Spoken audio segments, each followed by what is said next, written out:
it's me, JC, back with another Ceramic Hour live stream. Today we're going to work on trimming our little jewelry palettes. I don't know, I think that's what I'm going to call them. They're like the paint palettes we made, like these ones, but I'm thinking about larger wells and then they won't be so deep. And it'd be kind of like a little place where you can put post, or what's the difference in post and stud earrings? Maybe those are the same. I don't know. Like those smaller kinds of earrings. So that's what we're working on. We have two slabs that we made yesterday. So I don't know. Maybe we'll like plan out where they'll be trimmed, but I don't know. Maybe we'll only work on one of them. Generally, oh wow, these are pretty dry. I wanted to dry them out a bit, so they would be good to trim for the video. And yeah, they're getting pretty dry here. So let me move some stuff around.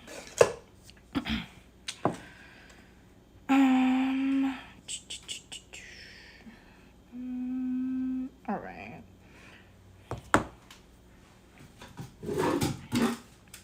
I completely forgot what I was saying.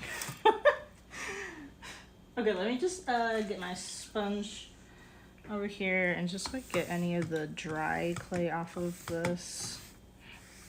We don't really want any dry clay like going into it.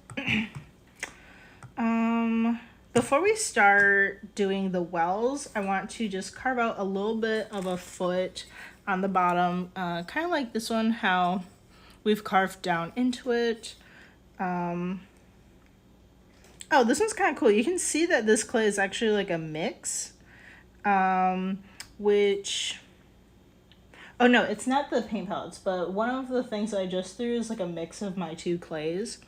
I didn't think it was like something that you could really see. It's like barely noticeable. But they're just about the same color. Okay, let me grab some tools, some loop tools. Maybe that one, this one, and this one. I think.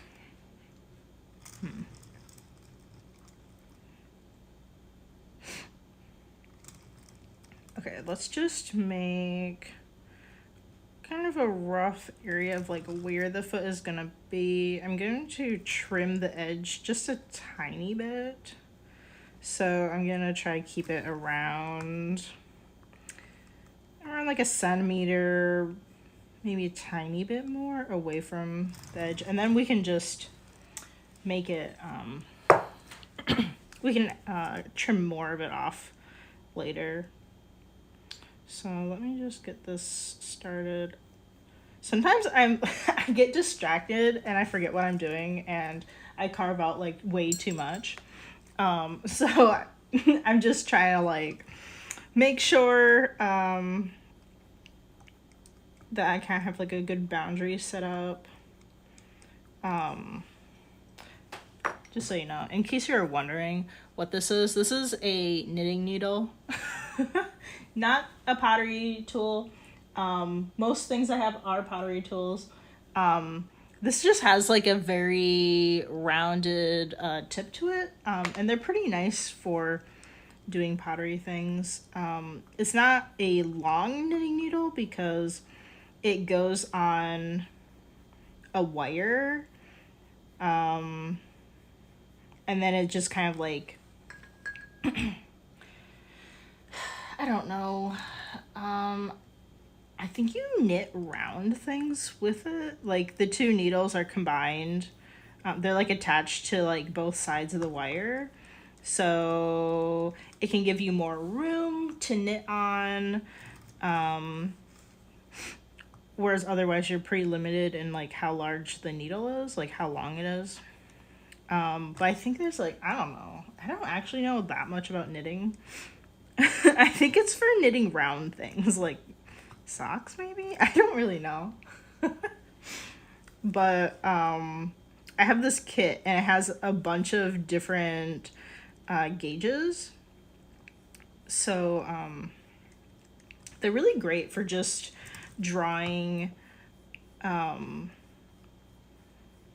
pretty like dull lines into my ceramics. Just kind of like mark out certain areas. Sometimes I use them for like I don't know, like maybe writing or touching up my maker's mark, my little stamp. Might not have it might not have gone down deep enough in certain areas, so I might touch it up with that. But I don't know, it's pretty handy. I wouldn't really think that you would need it if you didn't have one. I just happen to have it, so I don't know. I think it's pretty alright, but I do have quite a few cake decorating tools that they have like all kinds of like angles and things for sculpting fondant, and it's perfect for sculpting clay if you're really into sculpting. Definitely check out cake decorating tools, and they are pretty cheap. I would think that they're quite a bit cheaper than a lot of like ceramic tools. I have I like, just to quickly grab, I have like these two. They have different ends to them. And these are really great for like smoothing out certain like edges and stuff when you're just finishing up a piece. This one is pretty good for just like those really small areas, like maybe like where the handle meets the wall of the mug or something. I would say like if you don't have certain tools, to like just kind of like think about like how often you think about it while you're working. You're like, wow, that would be really nice to have right now. Because it's pretty it's pretty tempting to like buy a bunch of tools and then like have them ready for when you need them. But I don't know, I kind of feel like a lot of the time you can probably get by without them, and then like if the need comes up you could buy some. Except for just like, you definitely need like basic tools. But anything that is just kind of like outside of that, or really used for a very particular like, use.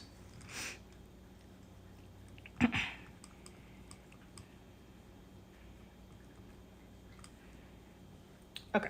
Wow, we really haven't dug down very deep into this. I'm like, I don't know, a little distracted, but I also definitely would not want to dig like too deep into it either. Okay, I think it's okay if we use the larger one. The larger ones are obviously like so much easier to like gouge out like too much clay. So most times, although I mean, you know, it's just kind of my process at the moment. I kind of like dig out the depth that I want with the smaller tool, and then just kind of go over all those bumps and grooves and stuff, and I smooth it out with the larger tool. It kind of gives me like a depth to like focus on that I find is helpful.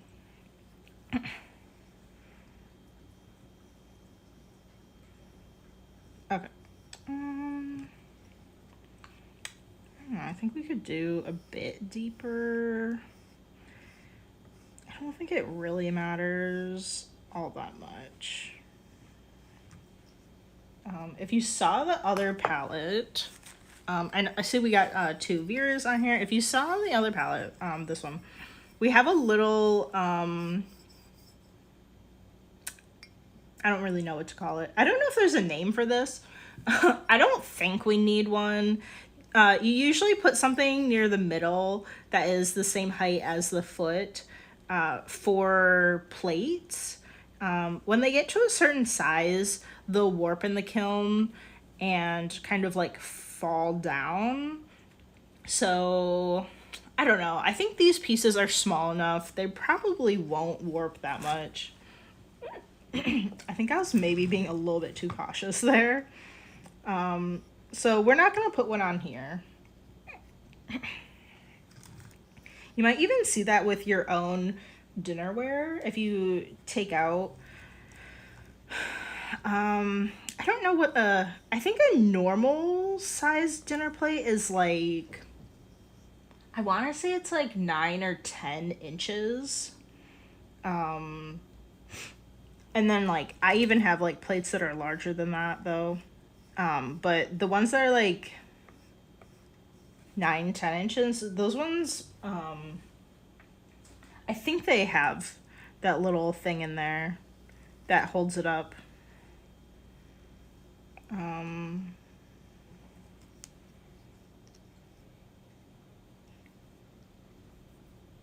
Because we typically think of the kiln melting glaze. But even when you put this in for like a bisque firing, I think even then, the clay kind of melts. There's a certain point where your clay like sort of melts in a way. And that's where you can maybe get, warping to happen in certain things. I've had like, I made like a yarn bowl out of porcelain and my teacher like didn't tell me. Like I had no idea until like after I got it back from the kiln. Maybe it was the glaze firing. I don't know if they'll warp in the bisque. But I got it back and it like fell sort of. And he's like, "Oh yeah, is this porcelain?" I was like, "Yeah." And he's like, "Oh yeah, that's why it like warped." I was like, "Oh." Like if you don't know, yarn bowls will have like, so it would be like a little bit more of a bowl shape, like kind of like going upwards, more, and then it'll have like a little curly cue cut out of it, and it wasn't really like stable enough, I guess, to like hold that up. So it's better not to do certain things like that where you're kind of like breaking its stability. It really didn't like turn out that bad, but it definitely did like move a bit. So it's just kind of good to know what kind of clay you're using to do certain things. Because it was more of a bowl shape, I was tending to like throw a lot of those pieces on the wheel. Whereas like maybe today I would possibly hand build something like that. I was only wheel throwing back then, but I don't really know what I'm saying. Like, I don't know, like typically that's something you would wheel throw. And I do tend to wheel throw porcelain because I don't know, I just really like porcelain. What I have working with here is either a mix of both my clays because I don't care to like separate them. Especially my reclaim that I have over there. It's probably mostly stoneware because that's what we've been working on a lot in the stream. But a small portion of it could be the porcelain. But now that I'm doing a lot of hand building, I do keep some stoneware on hand for this, just because I feel like it does work a bit better than the porcelain, probably. I don't know. They're kind of hard to keep track of though because my two clays look very similar. And then on top of it, I have like a random chance of using bits of clay that's like a mix of both. Okay. Let's see. Okay, let me just like dig out maybe like a tiny bit more from here.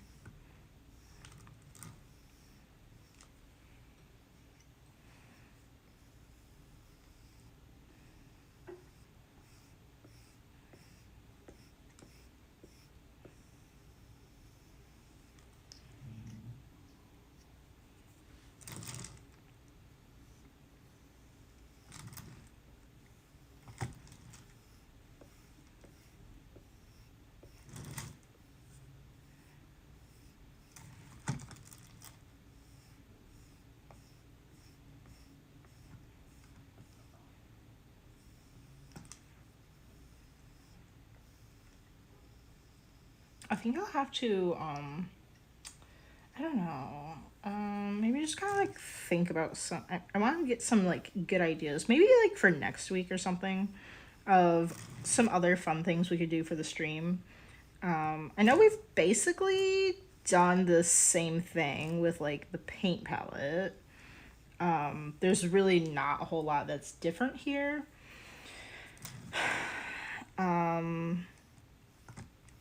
So I don't know what we could do. Maybe like, I don't know. I think some air plant holders would be fun.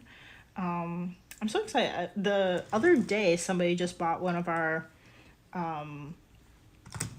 It was like one of those little tripod air plant holders that we made in the stream. It was kind of like a sort of like cup-ish shaped with like 3 little tripod legs on the bottom of it. Super cute. We just kind of like pinched those together. So that was like pretty fun, pretty different. I don't know, maybe we could think of some other things like that or something. Or maybe I have to like think of some stuff maybe that's like that'd be good for Mother's Day. People will probably be buying for like Mother's Day pretty soon.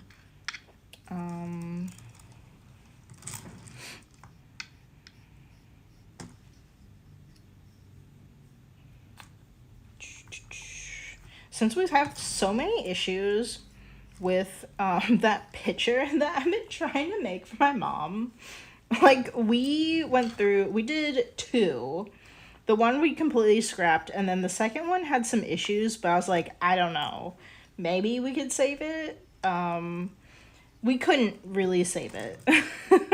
We had some issues once it was fired. So I think I'm going to like keep it, but I want to make my mom a new picture.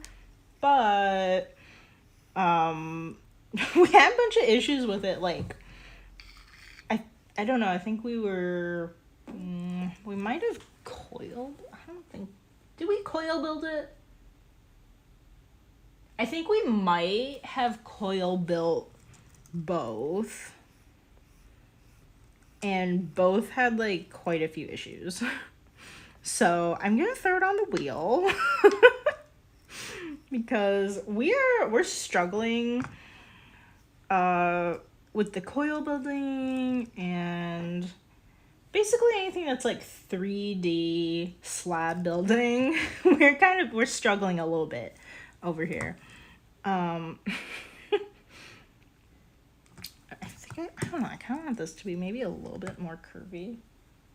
I'm gonna get here I have a little I think this is also a fettling knife. This is definitely a fettling knife, but then this one is like tinier. I think this one is still a fettling knife. Let me see. I think I want to like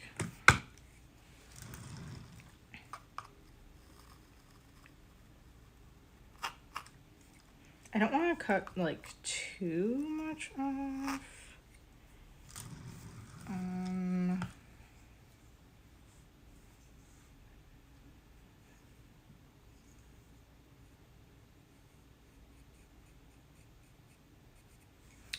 Okay, maybe like this much.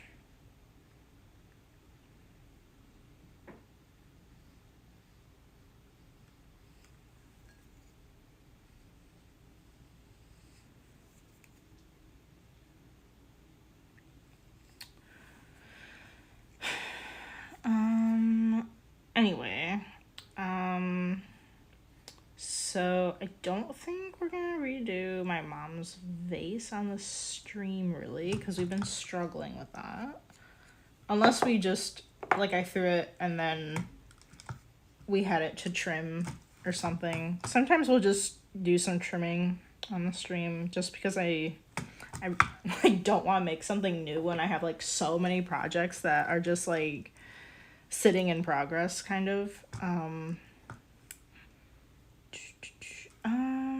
Okay, I think before we start like editing or kind of like drawing out where we're going to cut the wells, let me just kind of fix up the sides. Make sure they're nice and smooth and just kind of like define like where the sides are. We have to do maybe a tiny bit of carving here. And then I think we'll just kind of smooth out the these edges, like the not corners.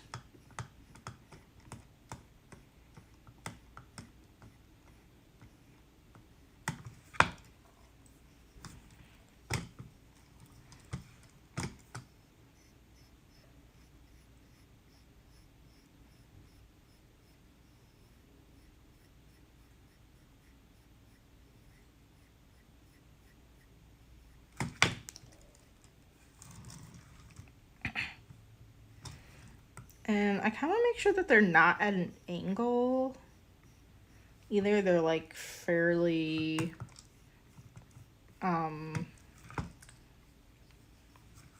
like a fairly like right angle basically.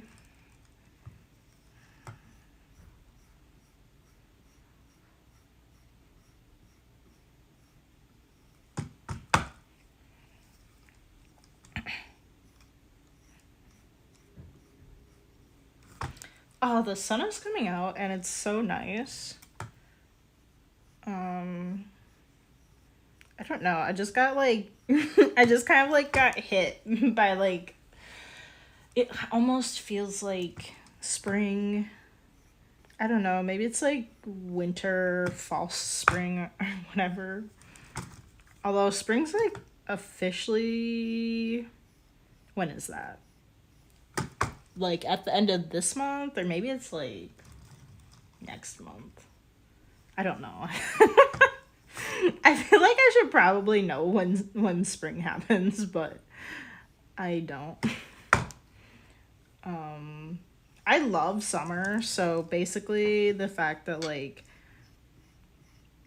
if like when it like feels like nice and warm and you just want to go outside and like do things.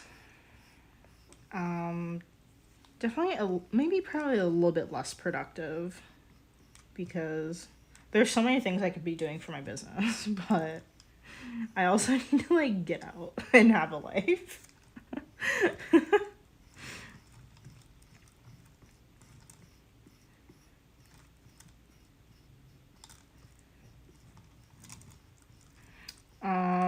Oh, I guess I'll share a little shop update. So you may know that I sell on multiple platforms with my work. And I have been trying to figure out like how to go about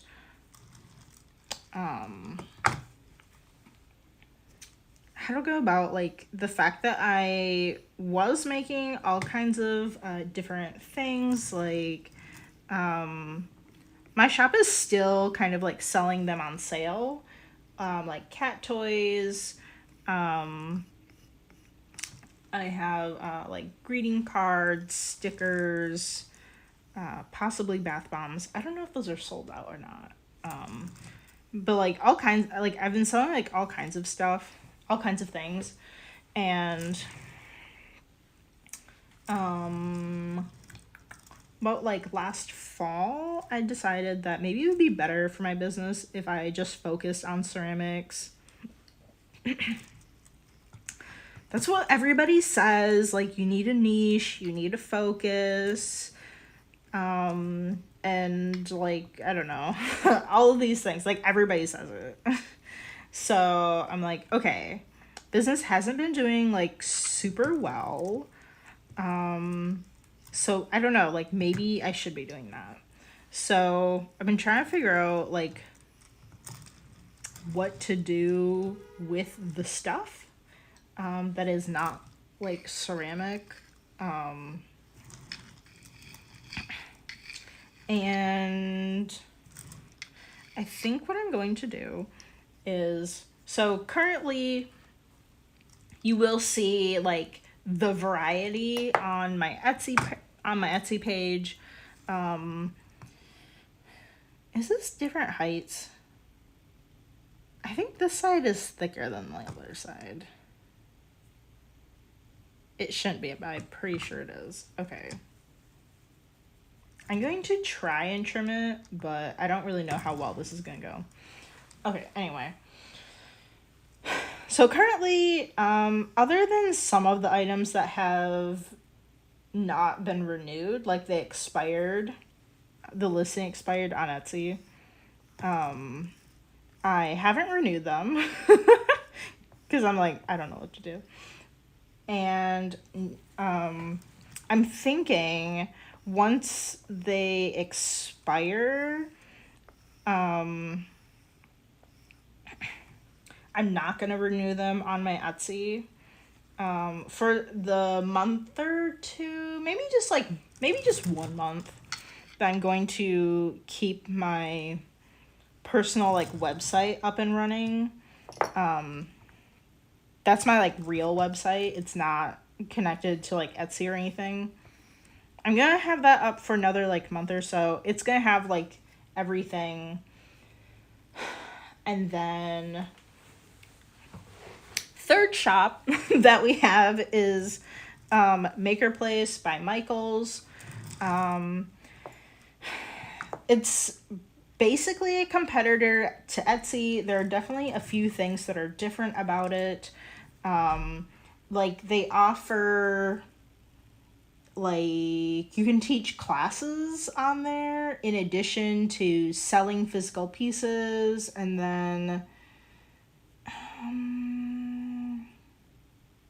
I can't remember what the third option was.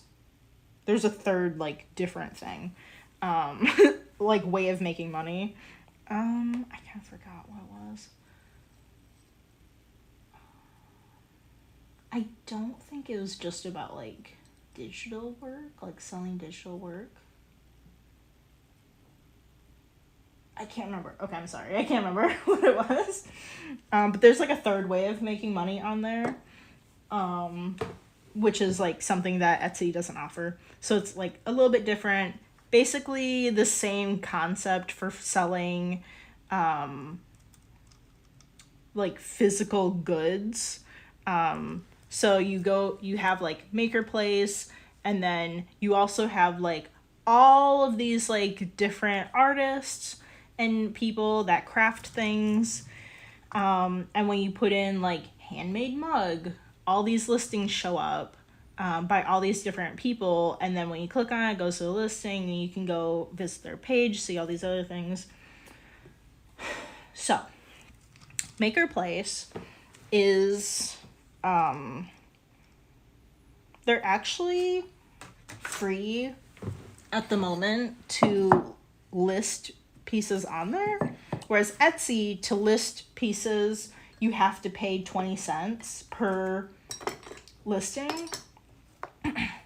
So like on Etsy, you could potentially like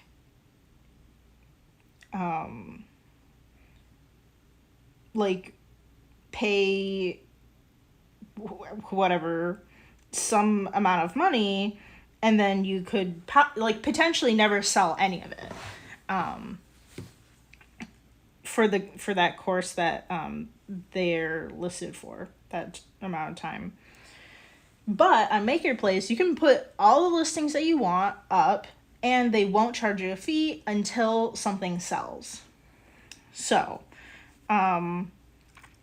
because I've been paying like, I don't even know how much money I've been paying to keep these things like on my Etsy, and my Etsy just hasn't been doing very well compared to like previous years and such.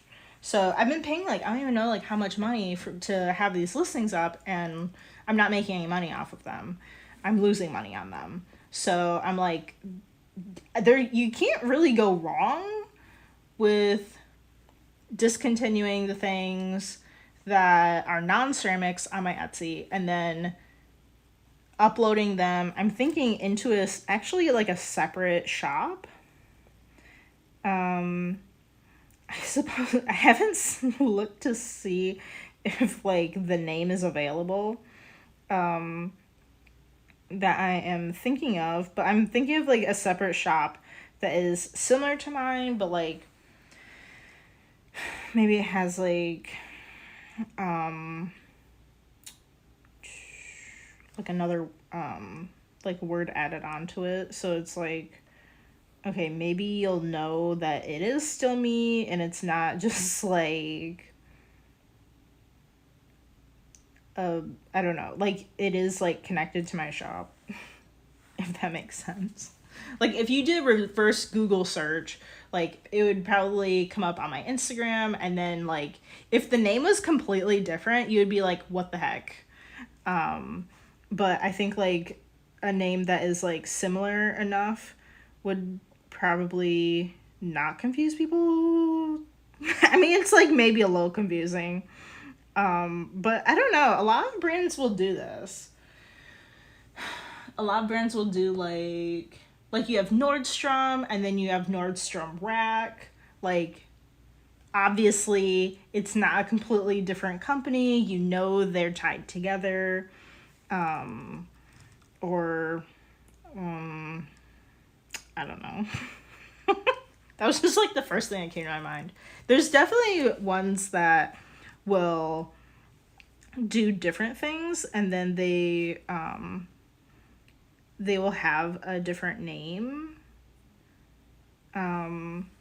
Like Target sells, they have their own lines of different goods, like Good and Gather, Favorite Day.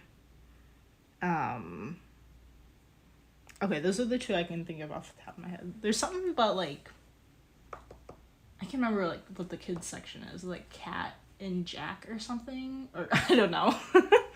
But like, I mean, there are definitely cases where they want to change the name to make it sound like something else. But I think in this case, we're just gonna go with the Nordstrom Rack idea. I'm really bothered by my clay, so I think I might just like I'm so distracted. I think they need to like flip over. My my clay reclaim is getting like moldy. I can see like the canvas is getting moldy. Okay, I need to focus. I'm just like, I don't know. I think I have like Friday brain or something. Today has just been like it's just been like all over the place. Okay. I don't know, maybe I should rotate this and it will help me think of some shapes to put in. I really like these kind of like organic shapes, and like they're kind of beanie or just blobby.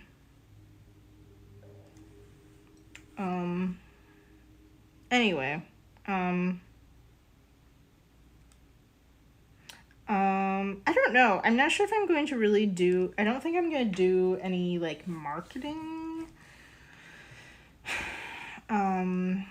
for the like the stuff that I'm going to put on Maker Place. I don't know. I kind of just think that I need some sort of outlet to sell the inventory that I have left and possibly like make and sell stuff where I have like a large like stock of supplies. Cause it's like I have like a lot of supplies for some things, like the cat toys. I have a lot of felt to cut up and sew together for some cat toys. And I don't know, like I need like something to do with it. So I don't know. This is kind of like my best idea. Currently, like on my website, all the stuff is on sale between like 20 and 40% off. If you want to check that out, my website is callieand.co. There's also a link in the description if you're watching this on YouTube, not in the Twitch stream. If you're watching on the Twitch stream, you can go to my profile page and there's a link to my shop there. But yeah, I don't know. I think I just kind of want to see how things go. Maker Place has been really cool. Obviously, like it's super new. It's very new to me. Like I'm still kind of just like trying it out and seeing how it goes.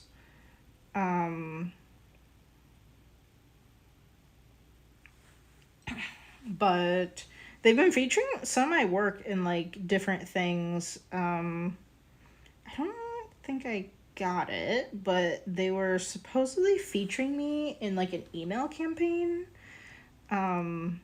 with like a picture of me and like my work.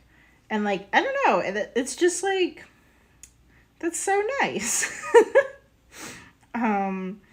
Because there's not like that much on their website at the moment. Like if you search like ceramics on Maker Place, like my stuff like immediately pops up. And it's just so much easier to find than like compared to Etsy.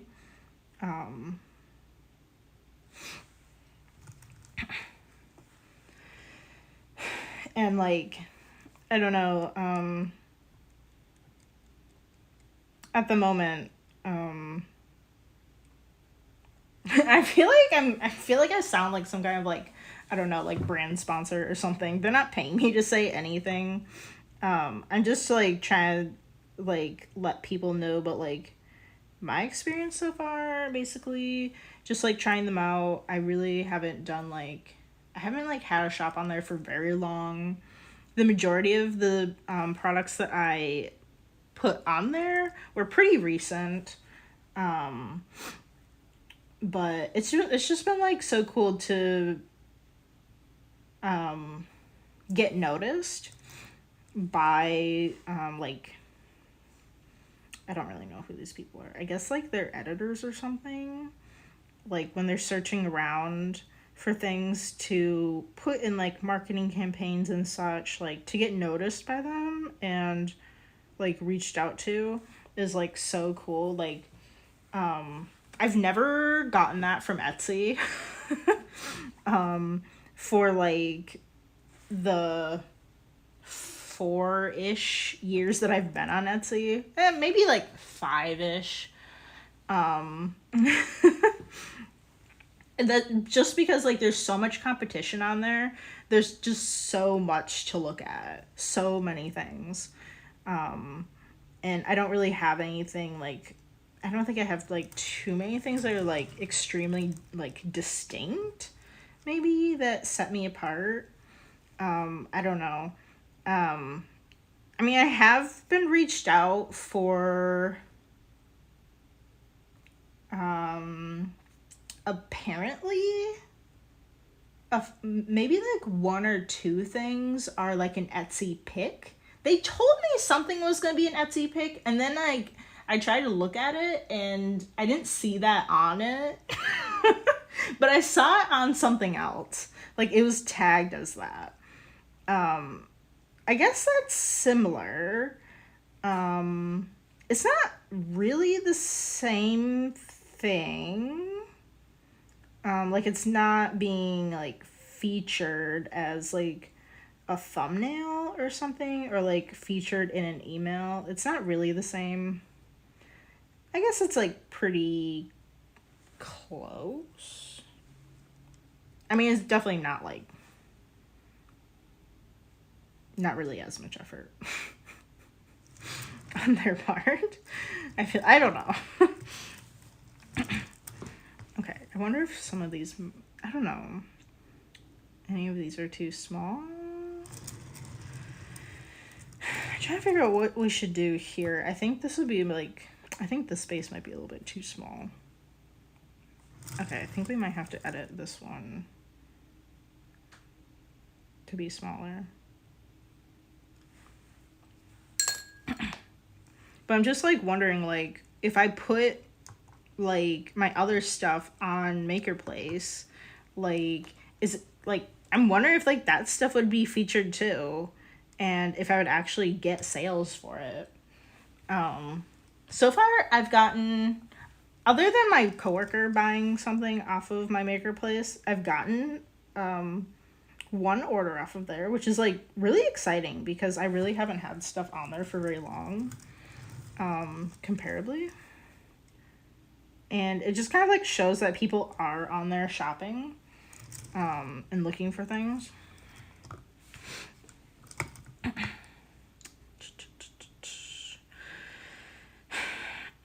I think I might do like maybe just like a small circle over here or something. I want like a variety of shapes and sizes.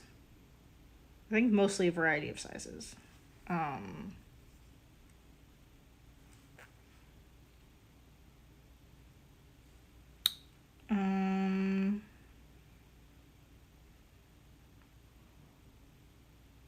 I would definitely say the experience for listing on MakerPlace isn't as smooth as on Etsy. It's not really that big of a deal. They're like uploading like photos is like kind of weird. Like you can't just like grab all the pictures, upload, and then move them around in the way that you want them to be displayed. You have to upload them specifically in the order that they're gonna be displayed in. Should we just do like a really big one over here? Maybe? Yeah, maybe. So that's, it's like mildly annoying. And their video thing is the max size for the videos that you can upload are smaller than on Etsy. So if you have a video of a product, you might have to edit it. I don't even do anything special. I'm just filming with my phone. But even that, sometimes, depending on how long the video is, I might have to edit it to be a smaller file to upload. What else? I'm a little upset that you can't have a handling fee for the shipping. So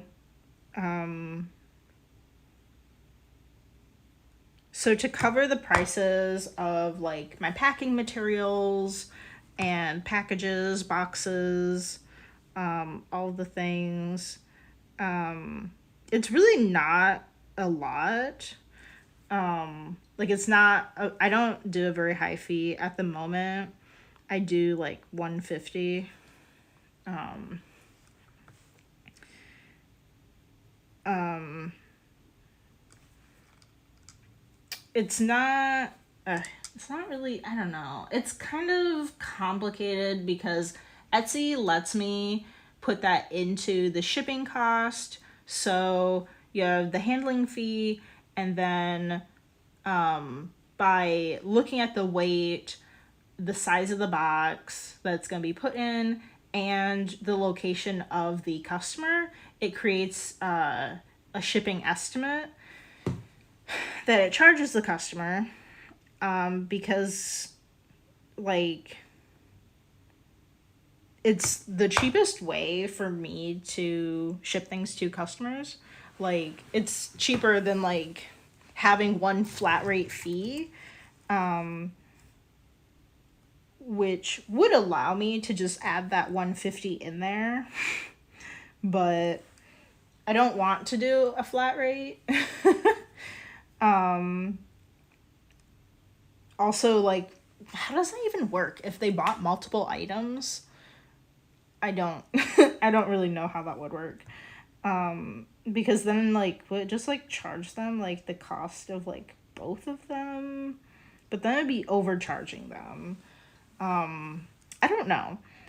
But because I do estimated shipping, like I can't just manually put in there like the handling cost. So it's a little annoying. I'm not really sure what to do about it. I could put it into the item cost, but it's not very good practice to have your pieces different prices on different places where you're selling. So if you went to if you looked at Maker Place and then you went to like my website or my Etsy, it's gonna be a different price. And like ultimately you should be like, if you bought from both, it should be the same price. It's just that it looks different, because one is showing you up front that handling fee, and then the other one isn't.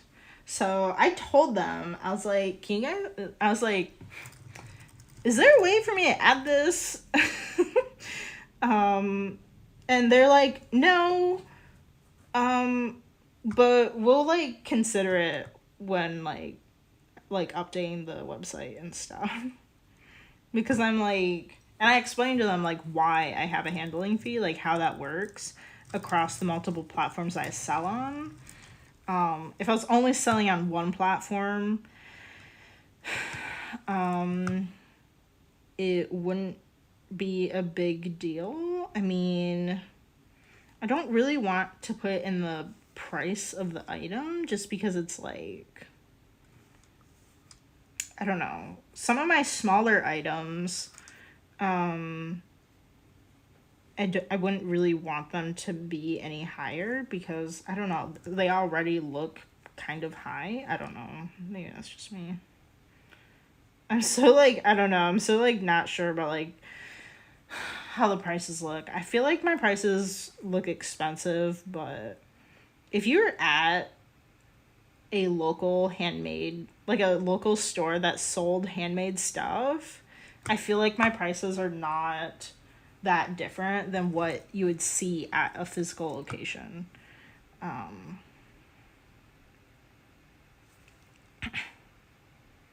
And then just like how a physical location is like doing marketing for you in a way and like bringing in its own customers, so are places like Maker Place and Etsy. So it's kind of like, just because I'm selling online doesn't mean it should, like, the prices should be cheaper than selling in person either, though. Because like Etsy or Maker Place are gonna get some portion of my sale, just like how a physical store would. That's kind of a big spot. I wonder if we should like, fill this in, maybe.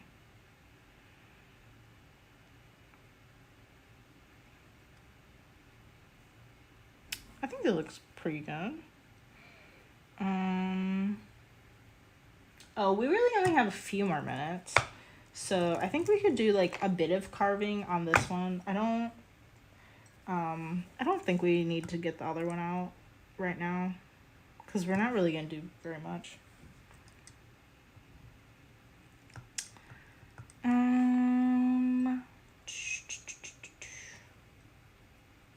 What else? What else?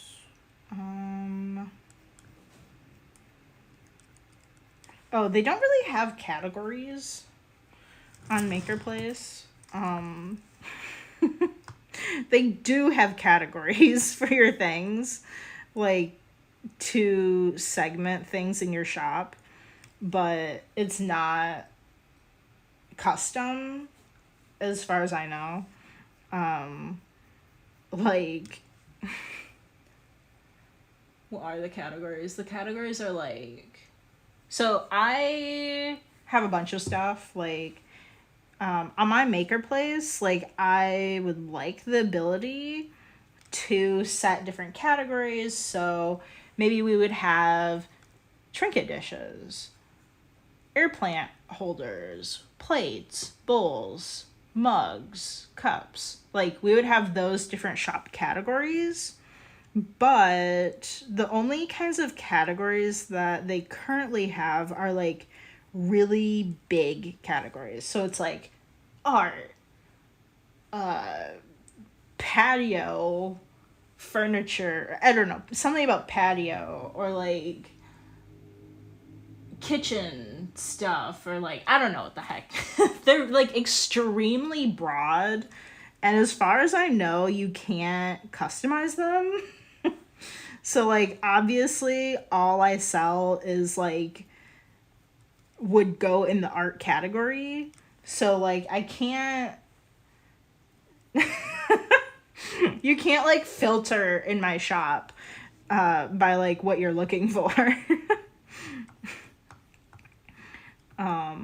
So, like, I think that part is kind of annoying.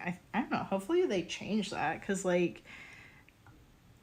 Even looking at my, like, currently my MakerPlace, it only sells my ceramic pieces. So I'm already focusing. But as someone that wants to buy certain things, like, maybe you only are interested in buying a vase. Like, like, there's no way for you to, like, specify that. As far as I know, maybe there's like I don't know if there's a search function for specific shops, or if it's only for looking at the whole website. But I hope that's something that they update. Like, how did you not think of this? Like, I just feel like when they're doing like UAT testing, which is something that I do for my company, I feel like that would have been a pretty big thing to think about. Like, like, it's not just about like the seller. Sometimes it is about the customer. I don't know. So I'm like, I hope that gets fixed. So I'd say from a customer perspective, that part is pretty annoying.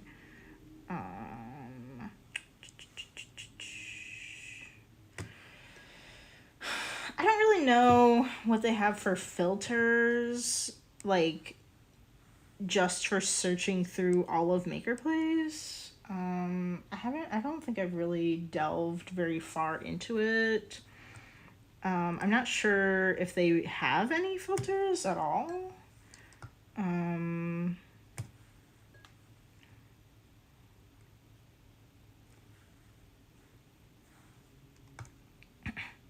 I think, I think they might be throwing Etsy a little bit of shade, because Etsy has had a pretty big issue of people selling like drop ship items. So I think you could certainly sell things that are like handmade by an artist by using a drop ship thing, like method, such as like, I don't know, maybe you printed off all of these prints of your painting and you send it off to the warehouse to handle the shipping or something. That's how I see drop shipping. But a lot of the time people talk about drop shipping as a mass manufactured thing that is like, person's never even seen it. It, like, I don't know, came from China, it's sitting in a warehouse, and then it just ships from there to the customer. That's generally what people think of when talking about drop shipping. I don't know if that is exactly the only case for that. Either way, they're not packaging it, and they're not like physically handling it. Really, I'm not sure if like I feel like an artist could drop ship, but I guess I'm not 100% sure like how that would work, like logistically or like specifically. Anyway, there's a bunch of stuff on Etsy that says that it's handmade, but it's not. If you actually, I am thinking about like making a video on this because it does make me really upset. It makes me so upset.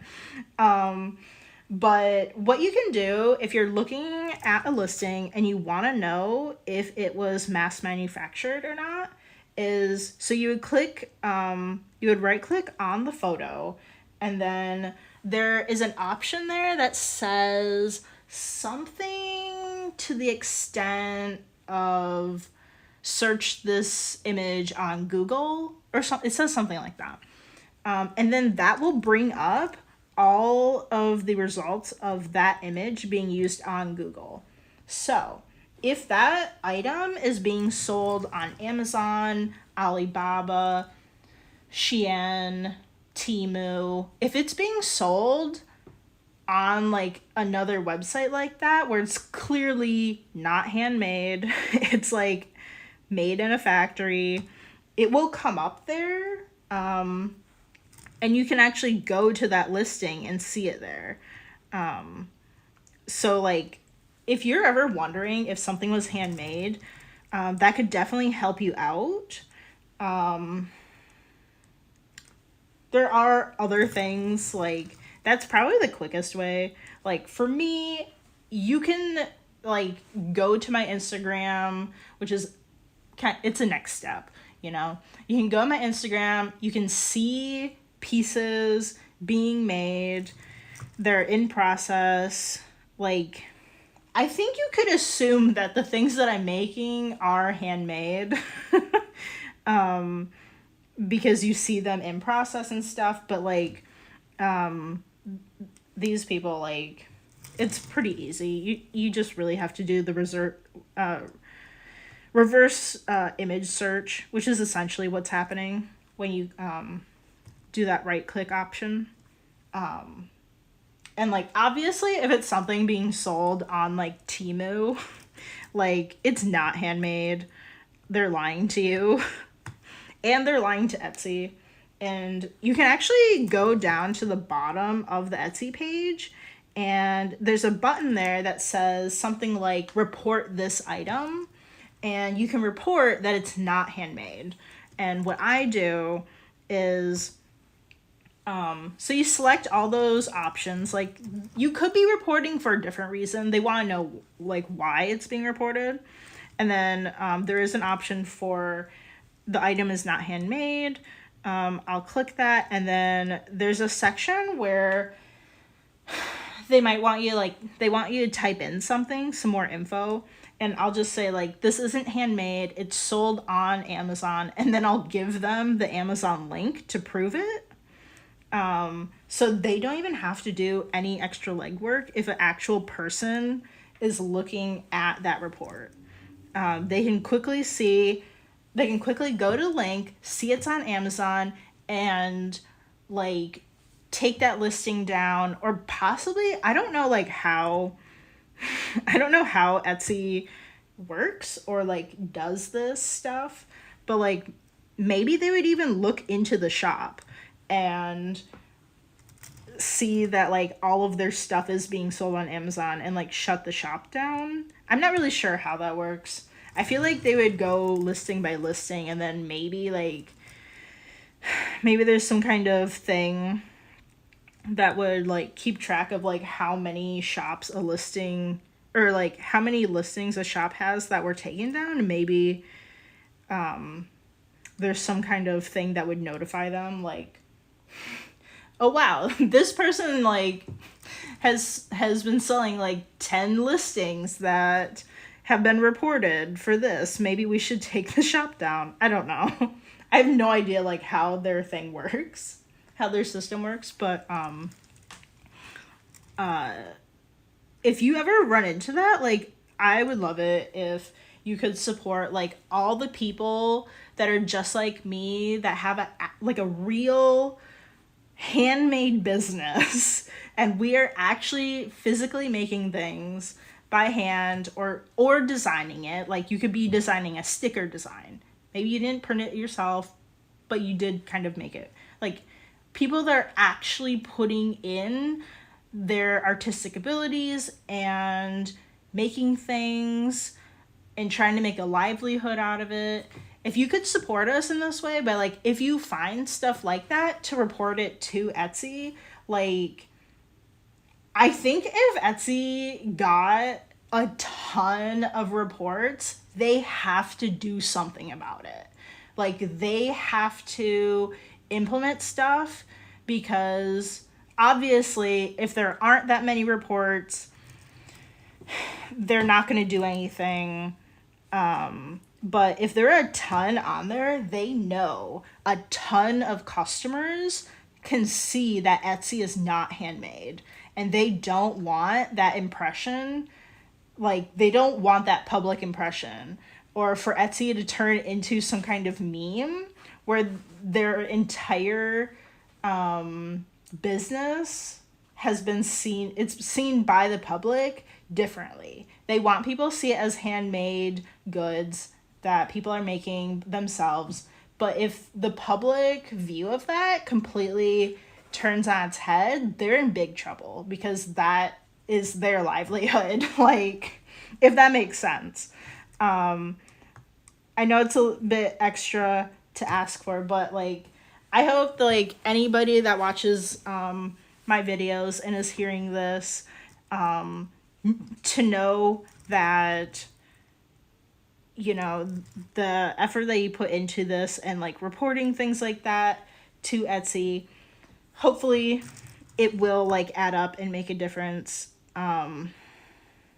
Last week I went through and reported a bunch of stuff that I found, and I've actually seen a lot less. I've actually seen a lot less on Etsy that isn't handmade. Like it used to be like an entire page of things when you would search that none of it was handmade. And now some of them even like confused me. I was like, I thought it was handmade. I thought it wasn't handmade, but then it turns out I couldn't find any proof that it wasn't. So it was probably something that someone actually did make. But there were so many less than I was expecting to find. So Etsy is trying to make changes. That's what it seems like. And it's just like so much better for people like me that are just we're trying to like make a business, and we're trying really hard to get seen by customers. But the more fake items that are on there, like the harder it is for us to get found by people. Okay, that is my spiel, and we are so over time. So I'm gonna have to go. But I'll be back tomorrow from 1 to 2 p.m. Pacific time is when we do streams. We stream Monday through Friday. And if you're watching on Twitch, be sure to follow along. Again, all the videos will be uploaded to YouTube at Callie & Co.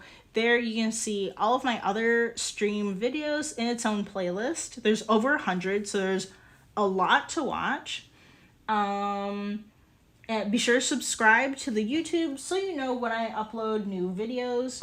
We have a few ceramic tutorials. We do have one on making this specific paint palette. If you would like, if you want to make a jewelry dish, we're basically just making the walls a bit shorter and the wells larger. It's really basically the same process if you want to watch the tutorial for this. That is on there. The tutorials have their own playlist.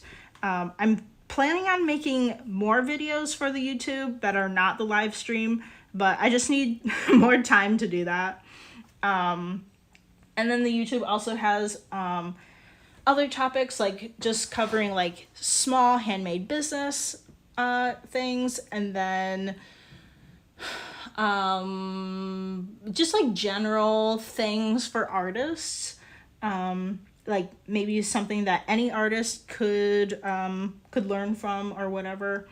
And those are the kind of topics that I have on my YouTube. Okay, I've got to go. Thank you so much for watching. Give the video a thumbs up if you're watching on YouTube, and I will see you guys later. All right, bye.